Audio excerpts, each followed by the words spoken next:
अरे वेगाने जॅकेट त्यांना सारखं बोलतो. नाही सुटाबुटातले लोक विमा कंपनीचे सुटाबुटातले लोक धोरण तयार करतात म्हटलं होतं ना. वर झाला वर वर वर झालं.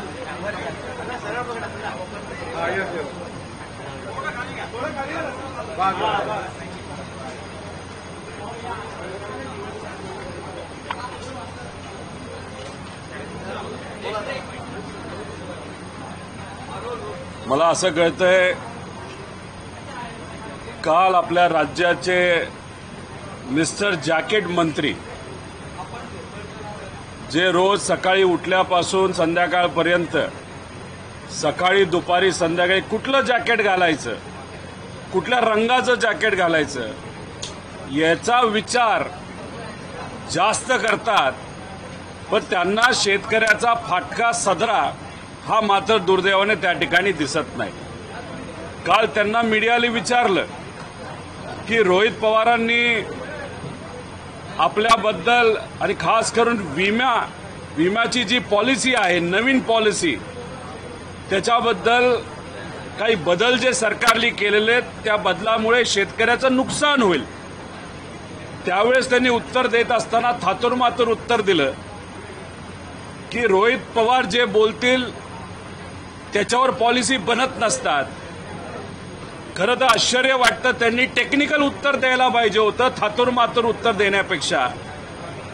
या मिस्टर जॅकेटांनी जो विषय त्या ठिकाणी मांडला याच्यामध्ये जसं माणसं खोटं बोलतात आणि गोलगोल बोलतात आणि या सरकारमध्ये अशी माणसं अनेक नेते आहेत. याच्यामध्ये मी मुद्दा कुठला मांडला होता की पूर्वीची जी विम्याची पॉलिसी होती त्याच्यामध्ये वेगळे ट्रिगर होते, ज्याच्यामध्ये पिकांची पेरणी न झाल्यास शेतकऱ्यांना मदत मिळू शकत होती. स्थानिक आपत्ती म्हणजे लोकलाइज कॅलॅमिटी, जसं की आत्ता समजा काही भागामध्ये अतिवृष्टी झाली पण दुसऱ्या सर्कलमध्ये नाही झाली, तर ज्या सर्कलमध्ये झाली ती लोकलाइज कॅलॅमिटी समजून त्या सर्कलच्या शेतकऱ्याला मदत मिळत होती. पिकांच्या हंगामात प्रतिकूल परिस्थितीमुळे होणारे नुकसान, मिड सीझन ॲडव्हर्सिटी, म्हणजे जसं की पेरणी झाली पण काही काळ पाऊसच आला नाही आणि शेतामध्ये दुपार पेरणी करायला लागली, तर हे पूर्वी कव्हर केलं जात होतं. काढणी पक्षात नुकसान, पोस्ट हार्वेस्ट म्हणजे त्याच्यामध्ये जे नुकसान होतं ते पूर्वी कव्हर केलं जात होतं, आता केलं जात नाही. आणि शेवटी उत्पादनात येणारी घट. आता याच्यामध्ये आपण जर बघितलं तर हे 5 निकष हे इन्शुरन्स पॉलिसीमध्ये पूर्वी होते.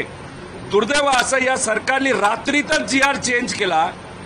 का चेंज केला तर यांना केंद्र सरकार आणि राज्य सरकार मिळून स्वतःचे 6,000 कोटी रुपये वाचवायचे होते आणि शक्ती मार्गाला कदाचित तो पैसा त्यांना वापरायचा होता.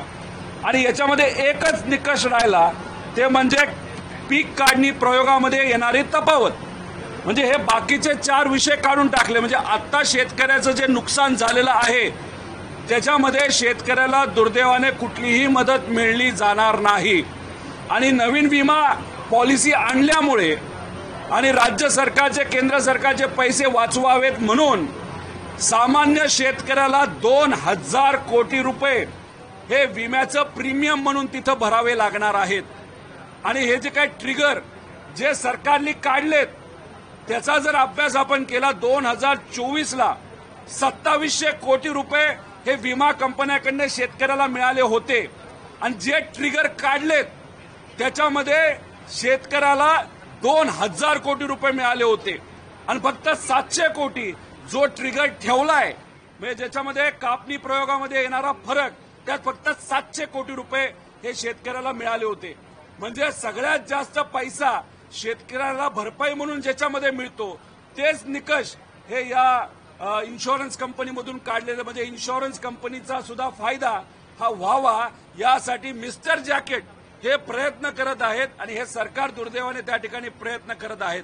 त्यामुळे ज्या पद्धतीने शेतकऱ्याला मदत मिळण्याचा जो GR होता, जो इलेक्शनच्या आधी हा खूप मोठ्या प्रमाणात मदत दिली जात होती, आता इलेक्शन झाल्यानंतर त्याच्यामध्ये सुद्धा कपात ही या शासनाने केली.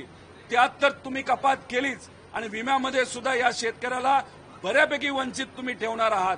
म्हणजे हे सरकार शेतकऱ्याच्या विरोधातलं सरकार आहे. आणि मिस्टर जॅकेट जसे म्हणतात की भिकारी सुद्धा 1 रुपया घेत नाही, म्हणजे शेतकऱ्याला भिकारीपेक्षा बदतर या मंत्री महोदयांनी म्हणलेलं आहे. आणि दुर्दैव असता आर्थिक दृष्टिकोनातून हे सरकार तोच प्रयत्न करत आहे की शेतकऱ्याला कुठेही पैसा हा मिळाला नाही पाहिजे. त्याच्याच बरोबर ओसाडगावची पाटीलकी, म्हणजे ते मंत्री, त्या मंत्र्याला कदाचित पैसेच खाता येत नाहीत आणि डायरेक्ट जी शेतकऱ्याला मदत दिली जाते त्यामुळे कदाचित त्यांच्या खिशात काहीच जात नाही. म्हणून कदाचित कृषी खातं म्हणजे ओसाडगावची पाटीलकी असं त्यांचं म्हणणं असावं. आणि ढेकळाचे पंचनामे करायचे का, हा जो मुद्दा आहे, म्हणजे याच्यामध्ये थट्टा तुम्ही शेतकऱ्याची दुर्दैवाने करत आहात. आणि हे जे ढेकळाचे पंचनामे करायचे का, याचं उत्तर जर कुठं लपलं असेल तर या विमा पॉलिसी जी चेंज केली त्याच्यामध्ये तो लपलेला आहे. मी तुमच्या सर्वांसमोर मिस्टर जॅकेटला आव्हान करतो, तुमच्यात दम असेल, तुमच्यात ताकद असेल तर कुठेही तुम्ही बोलवा. विमा आणि या पॉलिसीवर, त्याच्याचबरोबर शेतकऱ्याला तुम्ही जी मदत देणार आहात त्याच्यामध्ये असणारी तफावत, त्याच्यावर हा रोहित पवार शेतकऱ्यांच्या वतीने, सामान्य लोकांच्या वतीने तुमच्याबरोबर चर्चा करायला तयार आहे. माझ्यात दम आहे, पण तुमच्यात मिस्टर जॅकेट दम आहे का, तर समोरासमोर या, होऊन जाऊ द्या. दूध का दूध आणि पाणी का पाणी, एवढंच आपल्या सर्वांच्या माध्यमातून या मिस्टर जॅकेट मंत्री महोदयांना, जे आता दुर्दैवाने वाचाळवीर मंत्री सुद्धा आपण म्हणू शकतो, यांना त्या ठिकाणी मी ओपन चॅलेंज इथं या ठिकाणी मीडियासमोर करत आहे.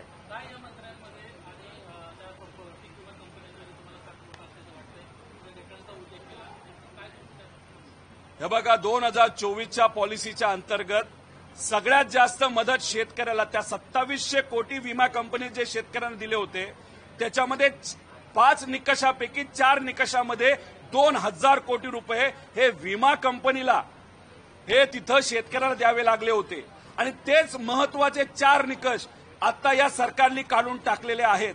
म्हणजे विमा प्रीमियम शेतकरी भरणार, तो त्या विमा कंपनीच्या खिशात जाणार, पण परतावा जो विमा कंपनीकडनं शेतकऱ्याला मिळणार तो मिळणार नाही. म्हणजे कुठेतरी काळबेरं मात्र याच्यामध्ये आहे. आणि कदाचित विमा कंपनी आणि मिस्टर जॅकेट, मिस्टर वाचारवीर हे जे मंत्री आहेत यांच्यात काहीतरी साटलोट झालं असावं, असं आम्हाला सगळ्यांना शंका येते. अहिल्यानगरच्या भाजपच्या जिल्हाध्यक्षांवरती गंभीर स्वरूपाचे आरोप तृप्ती देसाईंनी केले. त्यांनी असं म्हटले की महिलांना धाब्यावरती बोलवणं, दारू पिऊन त्यांना नाचायला लावणं, अशा पद्धतीचे आरोप केले. अहिल्यानगरच्या जिल्हाध्यक्षावर भाजपच्या कुणी केलं? तृप्ती देसाईंनी केलेले. नाही, असू शकतं. तृप्ती देसाईंकडे बरीच माहिती काही सामाजिक कार्यकर्ते पाठवत असतात आणि त्याच्यामध्ये एका महिलेने कदाचित कंप्लेंट केली असावी आणि एका महिला सामाजिक कार्यकर्त्यांनी ती कंप्लेंट ही आपल्या सर्वांसमोर आणली असावी. मी सरकारला विनंती करतो की याच्यात खोलात आपण गेलंच पाहिजे. काय खरं काय खोटं हे लोकांसमोर आलं पाहिजे. पण या सरकारच्या बाबतीत तुम्हाला मी सांगतो, हे सरकार सामान्य लोकांच्या पाठीशी कधी उभं राहणार नाही. सोशल रिफॉर्मर नाही तर सोशल कार्यकर्ते त्यांच्या मागे नाही राहणार, पण त्यांचे पदाधिकारी आणि जे कार्यकर्ते आणि आमदार यांच्याच मागे त्यांनी कितीही चुका करा, कितीही गाळात घाला, किती खालच्या लेवलला जाऊन त्या ठिकाणी भाष्य करा, हे फक्त नेत्याच्या पाठीमागे भक्कमपणे उभा राहणारं सरकार आहे. हे सामान्य लोकांच्या बाजूली नाही. त्यामुळे त्या महिलेची जर तक्रार असेल, त्याबद्दलची काही माहिती आमच्यापर्यंत आली, आम्ही सुद्धा ती माहिती अधिवेशनामध्ये मांडण्याचा प्रयत्न करू. सुधीर मुनगंटीवार यांनी यालाच धरून अशी प्रतिक्रिया दिली की आमच्याकडे बाहेरची गर्दी खूप झाली, त्यामुळे त्यांच्यातला काही प्रकार आहे का हे आपण बघतो, असे पद्धतीची प्रतिक्रिया दिली त्यांनी. सांगता येणार नाही असं ते भाजपचं झालं असं आहे की इतक्या नेत्यांचा प्रवेश गेल्या 5 वर्षामध्ये त्यांनी केलेला आहे. म्हणजे भाजप जेव्हा सत्तेत नव्हतं, 20-25 वर्ष मधले 5 वर्ष जर सोडले तर त्यावेळेस ज्या लोकांनी पक्षासाठी, भाजपसाठी कष्ट केले त्यांना मात्र घरी बसवलं. आमदार असताना 4-4 टर्मचे, 5-5 टर्मचे आमदार असताना घरी बसवलं. पण हे इम्पॉर्टंट मटेरियल जो होतं, जे दुसऱ्या पक्षातून भाजपमध्ये आलेले नेते, सगळेच मोठे नेते आपण जर बघितले, त्यांना तिथं मंत्रिपदाची सुद्धा संधी गेली आणि ह्यांचा इम्पोर्ट अजून थांबतच नाही.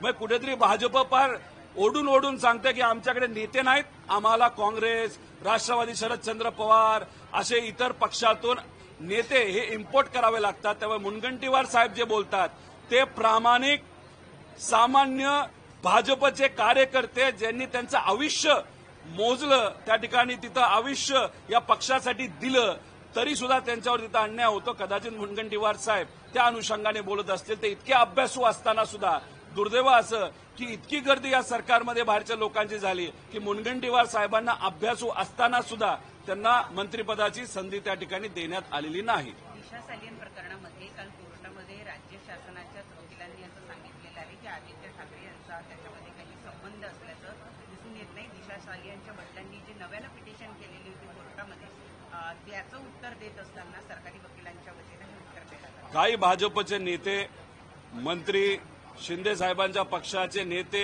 मंत्री सातत्याने आदित्य ठाकरेंच्या विरोधात दिशा सालियन प्रकरणावर त्या ठिकाणी बोलत होते, खालच्या पातळीवर जाऊन बोलत होते.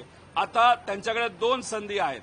एक, आदित्य ठाकरेची तुम्ही माफी मागावी की तुम्ही चुकीची माहिती देत होता लोकांना, लोकांची सुद्धा माफी त्या ठिकाणी मागावी, नाहीतर मग सरकारने यांच्यावर कुठेतरी कारवाई करावी की हे गेले अनेक वर्ष इलेक्शनसाठी तिथं खोटं बोलत होते. तर कारण आम्ही नेहमी म्हणत होतो याच्यामध्ये काही आदित्य ठाकरेंचं रिलेशन नाही, तरी सुद्धा हे नेते कुठेतरी मुंबईचं इलेक्शन आहे म्हणून, राज्यात कुठेतरी इलेक्शन आहे म्हणून, बिहारमध्ये इलेक्शन आहे म्हणून या विषयावर त्या ठिकाणी खोटी माहिती मीडियाच्या माध्यमातून लोकांपर्यंत पोहोचवत होते. आता पोलीस प्रशासनानेच, म्हणजे जिथं फडणवीस साहेबांचा विभाग आहे त्या विभागानेच आता कोर्टात सांगितलेलं आहे की दिशा सालियन प्रकरणामध्ये आदित्य ठाकरेचं काही तिथं देणं घेणं नाही. म्हणजे कुठेतरी हे जे नेते बोलत होते त्यांच्यावर कुठं ना कुठेतरी शिस्तबंधाची कारवाई तरी झाली पाहिजे, नाहीतर तमाम लोकांची माफी खोटी माहिती दिल्याबद्दल त्यांनी त्या ठिकाणी मागावी, असं या ठिकाणी मी आव्हान करतो.